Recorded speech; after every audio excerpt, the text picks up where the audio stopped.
More now on our main news that a series of crisis meetings are taking place now across Europe after Greece's 3-1 rejection of bailout terms. Eurozone leaders have made it clear that the ball is very much in Greece's court and that the country must make new proposals to solve the debt crisis. Now in Athens, the finance minister Dimitris Paraskevas has resigned, saying he thought his absence would help talks in finding a new agreement. And it's not clear how easy it will be to reach any agreement. Within the last few minutes, the International Monetary Fund, one of Greece's main creditors, said it will assist Greece if asked. The European Central Bank is considering whether to extend the current lifeline to Greek banks, which at the moment are closed except for limited cash withdrawals. Let's speak now to Dimitris Paraskevas, who owns a law firm in the capital Athens. Mr. Paraskevas is also a High Court judge and formerly Greece's Secretary of Privatisation. Thank you very much for coming in. What do these capital controls, these restrictions on ATM withdrawals, what do they actually mean in practice for the people and the businesses of Greece? Thank you very much. First of all, let me say that I'm not a High Court judge. I'm just a lawyer in London and Athens. But as far as your question is concerned, capital controls obviously have been causing a lot of pain for Greek companies, subsidiaries of foreign companies, because in reality it is very difficult, if at all, to make a payment overseas. In addition to that, it has been causing a lot of problems to the people because they have to queue for many hours to get 60 euros as the law suggests, but in practice 50 euros because there are no 10 euro notes. So my apologies for earlier. My understanding is that you didn't vote in the referendum on Sunday, but do you think that the outcome, a no outcome, is actually going to strengthen the government's appeal for new talks or not? I didn't vote for a reason, and since you mentioned, I have to say the reason, perhaps.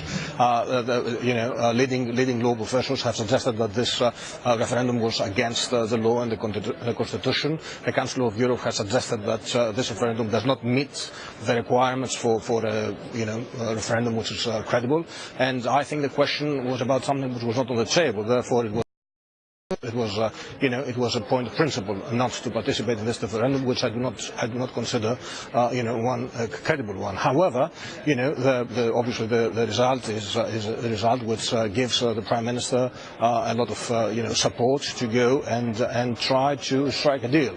Obviously, we all hope that this will be made possible, but at the same time, it would be very difficult for the European partners to give him a soft deal. Therefore, potentially, he will find himself in a deadlock. I hope he will not, for the benefit of the country, but as most banks suggest, the possibility of a good deal is less than the possibility of further problems for Greece.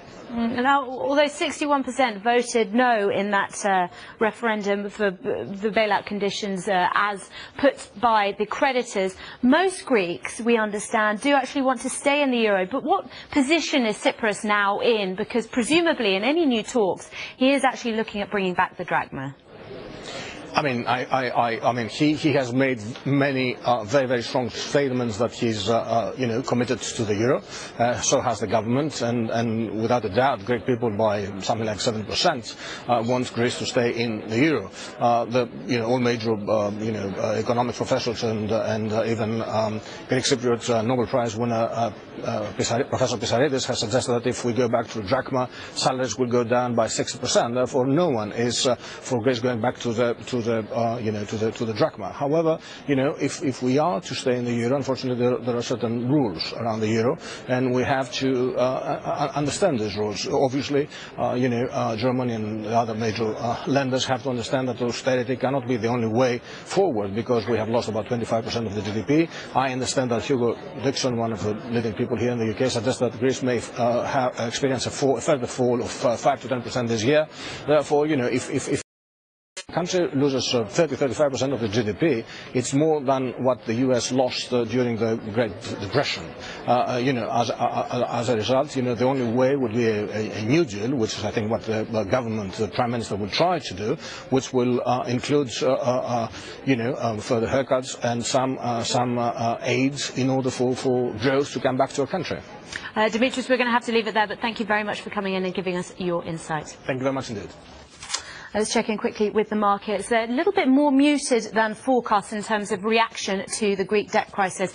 Interestingly, VSTOXX index, that is the measure of volatility in the European stock markets, that's actually fallen today, perhaps in response to Varoufakis resigning, possibly paving the way for smoother bailout talks in the future. And we've seen a real flight to quality when it comes to the bond markets. Stock markets all down, being pulled down by their banking sectors. That's it from